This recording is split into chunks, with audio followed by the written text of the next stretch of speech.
এই ভিডিওটো চাওক। नेशनल कराटे चैंपियन हो इंडिया के, भारत के चैंपियन हो आप और इस साल जा नहीं रहे हो।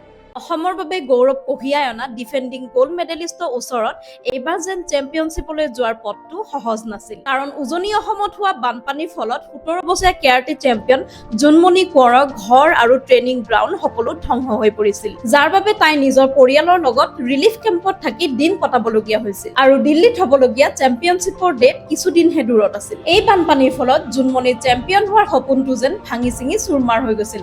কাৰণ না তাইৰ হাতত টকা পইচা আছিল, না থাকিবলৈ ঠাই আছিল আৰু না দিল্লী গৈ পোৱাৰ কোনো ৰাস্তা আছিল। সেইখিনি সময়তে অসমৰ বাবে ৰিলিফ লৈ আহে ফিজিক্সৱালা অলক পাণ্ডে ছাৰে। আৰু অলক পাণ্ডে ছাৰে সকলোবোৰ মানুহৰ লগতে জোনমণিকো লগ পালে আৰু লগ পাই জোনমণিক কি ক'লে ভিডিঅ'টোত চাওক। नेशनल कराटे चैंपियन हो इंडिया के, भारत के चैंपियन हो आप और इस साल जा नहीं रहे हो।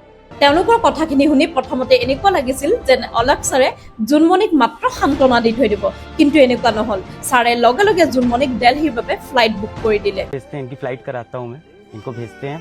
এইদৰে জোনমণিয়ে দিল্লী পালেগৈ, কিন্তু অকল দিল্লী গৈ পোৱাটোৱে জোনমণিৰ বাবে সফলতা নাছিল। কাৰণ বানপানীৰ ফলত জোনমণিয়ে ভালকৈ প্ৰেক্টিচ কৰিব পৰা নাছিল আৰু প্ৰপাৰ প্ৰেক্টিচ অবিহনে এই যুদ্ধত জয়ী হোৱাটো একেবাৰে অসম্ভৱ আছিল। কিন্তু আমাৰ অসম কন্যা জোনমণিয়ে কেতিয়াও হাৰ নামানিলে, কাৰণ আমি কনকলতাৰ দেহৰ ছোৱালী হয়। আৰু ফাইনেলত জোনমণিয়ে 10-2 পইণ্টেৰে জিকি আমাৰ অসমৰ নাম সমগ্ৰ ভাৰতবৰ্ষত উজ্বলাই তুলিলে। অলক ছাৰক অশেষ ধন্যবাদ, কাৰণ তেখেতে জোনমণিৰ কঠিন ৰাস্তাটো সহজ কৰি তুলিলে আৰু জোনমণিৰ বছৰ বছৰ ধৰি কৰা পৰিশ্ৰমখিনি অথলে যাব নিদিলে। আৰু সেই ৰাস্তাৰে জোনমণিয়ে গৈ আজি সমগ্ৰ অসমৰ কাৰণে গৌৰৱ কঢ়িয়াই আনিলে।